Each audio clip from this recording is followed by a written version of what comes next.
As you think, so you become. This is the key idea in the practice of meditation. Once you understand this idea deeply, you attain freedom. Freedom to be what you want to be, to become a person you want to become. I want to elaborate a little bit more on this principle in the light of current psychological theories. And every theory highlights some parts of this idea.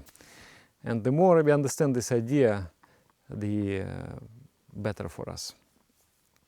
Okay, theory number one. Neuroplasticity. It says that the brain changes its structure according to tasks that we perform frequently. It means that the brain it has plasticity. It is elastic. It can change its shape. It can adapt. It means we can change. In the year 2000, there was some research and experiments, and taxi drivers of the city of London, they were examined. And researchers found out that they have enlarged hippocampus. It's the area of the brain which is responsible for navigation, for orientation in space. So obviously in those years there was no navigators in the cars. So the driver had to run the Google Maps in his head and imagine all different situations, all the small streets, big streets, and so on. And then as the result, the gray matter in that area started to grow and enabled that capacity. So we practice meditation, and in meditation we exercise certain abilities like feeling of love, like force and power, like calmness, like focus on the infinite, so the growth of attention and consciousness, ability to maintain steady current of thoughts. We exercise all those things. So naturally, the brain will become thicker. There was also research about the meditators, and they found out that the areas concerned with love and compassion, they become more dense in the brain. So it is such an inspiring thing that you meditate and physically, literally, you're evolving into another kind of being. Not anymore Homo sapiens, but Homo spiritus. To me, this is very inspiring. Second theory is the theory of cognitive dissonance. This theory says that we are uncomfortable to be in the state of split. Our thoughts, words, actions have to coincide. We feel comfortable like this. Honesty is the best policy. We like that state, the state of integrity. We are one. Everything is together. Your mind, your body, your behavior is just one. So it can express in two ways. If you work on your beliefs, convincing yourself about high ideals, naturally your behavior will have to move towards that ideal. Slowly it will move towards that ideal. Or in the opposite, you can, for example, you understand that this ideal is somehow unattainable to me. You take that kind of despair attitude. You cross it out. No, I cannot attain it. So then you will, in your mind, naturally you will try to justify, this is very nonsense, this is bad, this is not the proper path. It's like a famous story about the fox and the grapes. The fox wanted to eat the grapes, but the grapes were too high. So the fox was jumping, and then she couldn't catch the grapes. Then finally the fox said, who cares these grapes? Most probably they are very sour. So she went away. with a good satisfaction in her mind. So I also see this situation, like people who were previously on the spiritual path, they were trying to take a certain, achieve a certain altitude. They were fighting with obstacles, and there are many obstacles that we are faced with in the path of spirituality, like fear, like lust, greed, jealousy, pride, anger. All those things are there, and they are powerful things. It's not like, wow, it's very easy, spiritual path, you close your eyes, you become already holy. No, it's not like that. You're facing with all your darkness, and you're fighting with that darkness. So it is hard. It is truly hard path. So sometimes people, they just say, no, I cannot.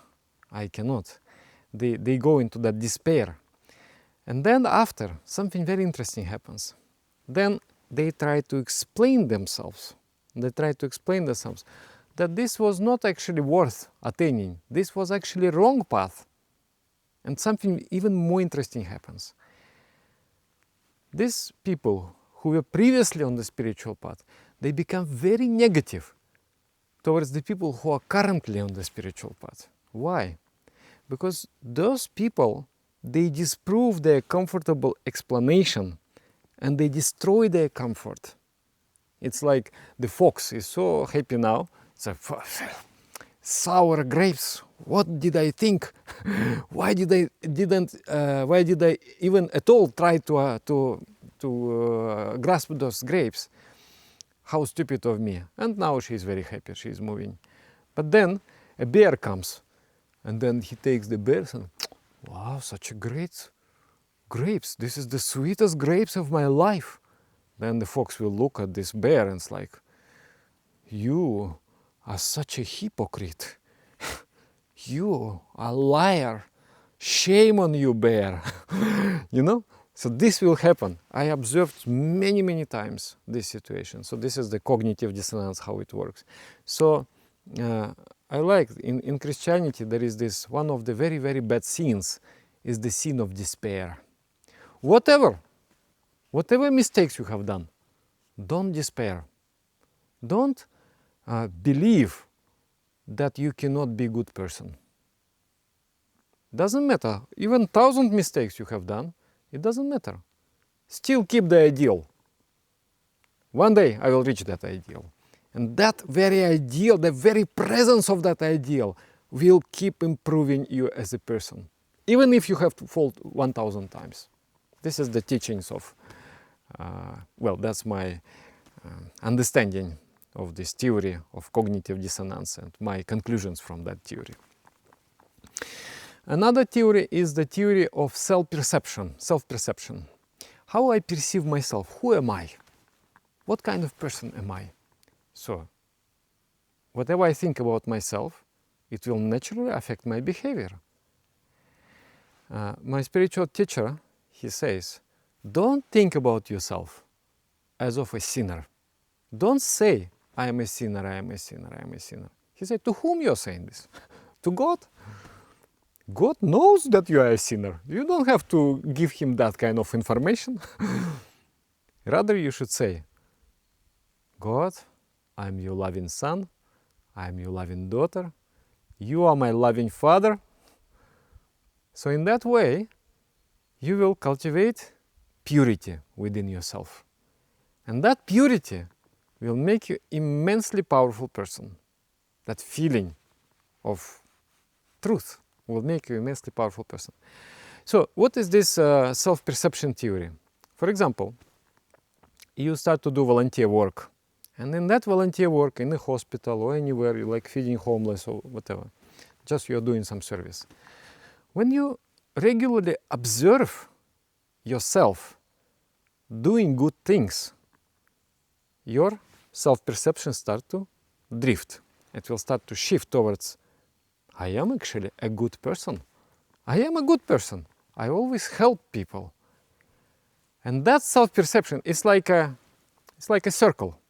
You do good things, your perception of yourself changes, and you start to think about yourself as a good person. And then, since you are the good person, you do the good things. Since you are doing the good things, you are a good person. So this is what is happening. That's why my spiritual master, he emphasized so strongly, he emphasized the necessity of service. He said, the moment you stop doing service, you fall into an abyss. Keep doing service, keep working. One is this, I think, because of your self-perception, it purifies your I. It purifies your I feeling. It purifies your perception about yourself. Who am I? And secondly, because the idle mind is a laboratory of the devil. Once your mind becomes idle, it means all the energy of the mind is now liberated. So it can run in any direction. And now, if you don't determine the direction for the mind will determine it itself. According to what? It will determine it according to your samskara. Samskara means karmic reactions in your mind. Whatever has been your past experiences, it forms the tendency. And we believe that we evolve. We move from simple to complex, from crude to subtle. So in my past life, today I'm a better person than before. So I have a huge tail of past lives, which were cruder than this life. So my tendency from the past is towards the crude. It's not towards the subtle. There is no experience of the divine in my past. There is only experience of crude in the past. So if you, by the mind, by the tendency of your mind, you do not progress, you do not evolve, you only capable of degeneration. So only through your conscious decision to be good and to move towards evolution, you evolve through effort. So if during the day you don't fill that day with good things, with service, with helping others, or with improving yourself, the mind will flow into degeneration. So this is my take from this idea of self-perception. Then another one is the attention bias, shift of attention. The world has many colors. It has darkness, it has light, it has so many colors there. But the mind is trained to perceive certain colors. And some colors it is blind, color blind, it doesn't see it at all. Like a businessman, he will walk, in 5 minutes he will see 10 business opportunities.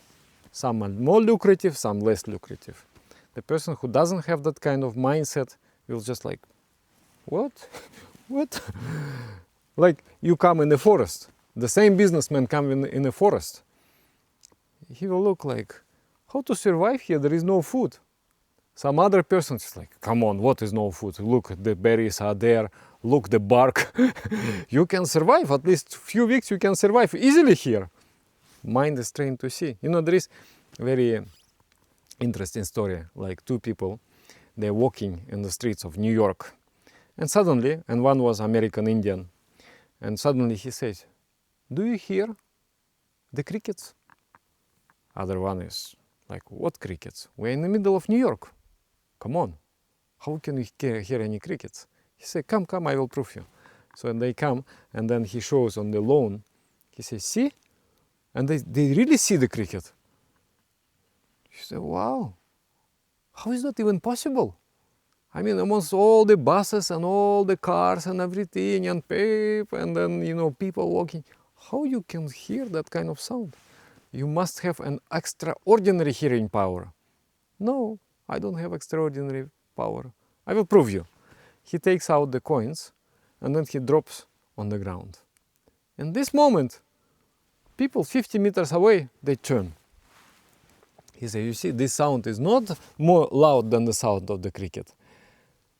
But people are attuned with that sound and they're able to perceive it, even from 50 meters away. So, similarly, we create that kind of bias. I would not like to be biased. I would like to see everything, darkness and light, but I would like to highlight the things which are beneficial for me, the things for which I should be grateful. By the way, there was also a research around in the 2000s, in the beginning of this century, and they found out that the practice of gratitude, conscious gratitude, improved the quality of life.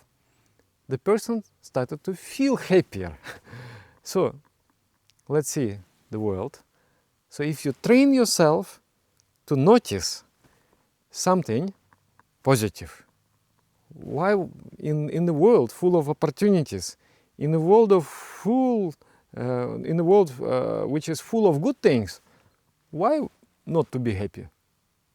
It is only when you create the world, when you are filtering out all the good things and only see the bad things, you suffer. So training yourself into seeing the beauty, even storytelling. The public speaking very much depends on storytelling, and one of the exercise there is just to notice. Every person can be very interesting because life is a miracle. But do we perceive that as a miracle? Or we feel like my life is really ordinary, my life is really boring, nothing there. How is it? So it is even advised to have a diary and write in few words what interesting have happened today. And then give your own spin, your own interpretation to what has happened. What kind of lesson you got from that? So once you start to observe those things, wow, there are so many interesting stories. You can talk 5 hours and everybody will be just like, wow, what he is saying, this is so interesting. And it was nothing, it was just common occurrences of life. But nothing is common. Everything is a miracle. So that miracle mind, start to think of the good things. Start to be grateful. Amongst all the things, emphasize the good things. And also yoga and meditation has its own theory. We call it biopsychology. It is based on understanding of the emotions. That the positive emotions, the emotions that motivate us, that gives us lots of energy and lots of happiness, they are starting from heart center and higher. And the emotions that give us suffering, they are from navel and go below. So we can shift our emotions. We can use the techniques of visualizations to shift emotions, like fear, for example. You are afraid that you are going to lose in a sport game, or you are going to perform badly at the conference, and your delivery, your public lecture will not be, crispy and very inspiring. So once you start afraid, your fear will block your brain, and you will not be able to utilize the potential of your brain. But once you feel relaxed and you feel love and you feel like kind of happiness, exhilaration, wow, your brain becomes so creative. So even the sportsmen, they use this kind of techniques, not to speak about yogis, even the sportsmen. Like for example, Michael Phelps, who is, swimming. His trainer taught him that he should visualize his run. Every movement of the muscle, visualize it. And then he would go on in his mind several times before he would go for his run. And then he's very successful. Lindsey Vonn, skiing, going down the hill. She would also visualize how she goes, every movement. And then she would say, I would acquire confidence, fearlessness, and I would perform very successfully. Golf players. There is one called Tiger Woods. So he says that he visualizes how he hits the ball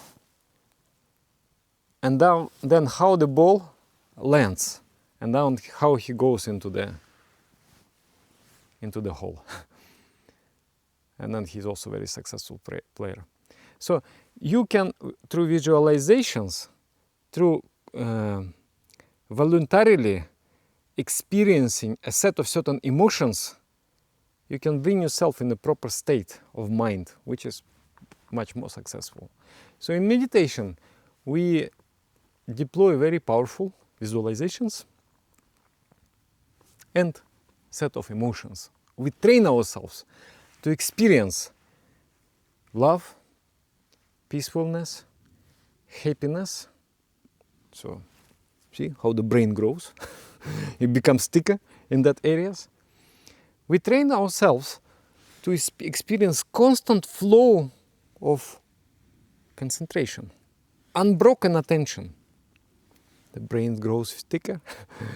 So yeah, all those things, I think as we live and as the psychology develops, we will find more uses for those, for that principle. As you think, so you become. Today, we moved from the physical life to mental life, from the arena of matter to the arena of mind. Before, we used to be so physical, like just to survive, you know, you have to till the land and grow the wheat and then work to eat. But today, because of the industrial revolution, agricultural revolution, we don't have to do that. We have become mental. We work in the offices. We work with our minds. So the mind, we are like the Saudi Arabia sheikhs or the Emirate sheikhs. You know, from the birth, you get such a huge wealth with you, only to utilize that wealth. It's like you have a Ferrari in your garage, but you don't have a keys from that Ferrari. You cannot go with that. You have immense wealth, but to utilize that wealth, what is the key? Just now you received that key. That is the principle. As you think, so you become. And the spiritual teachings, you know, these are contemporary psychological theories, but spiritual teachings, they are thousands of years old, and they have been teaching all those things in some form or another for thousands of years. So we can use this key to start up our Ferrari and enjoy the ride. So thank you very much. I would like to invite you sometime to come to our yoga monastery and to enjoy a deep meditation retreat with young monks, trainees who are undergoing a very strict training for self-purification and enjoy our beautiful forests in Sweden and mountains and lakes and just a very pure atmosphere and yeah, meditation. Yeah. Write in the comments, how do you understand this principle of as you think, so you become? Have you observed it in your life? Maybe you can give interesting examples that I can use later on in my storytelling process. And yeah, and different lessons. Thank you very much. Namaskar. Dear friends, because of your donations and contributions and support, our project can grow. I am able to record the useful videos about spirituality, meditation, inspiration, etc. Those who want to support us, you can find the link in the description of this video. And I thank you from the bottom of my heart. Thank you very much.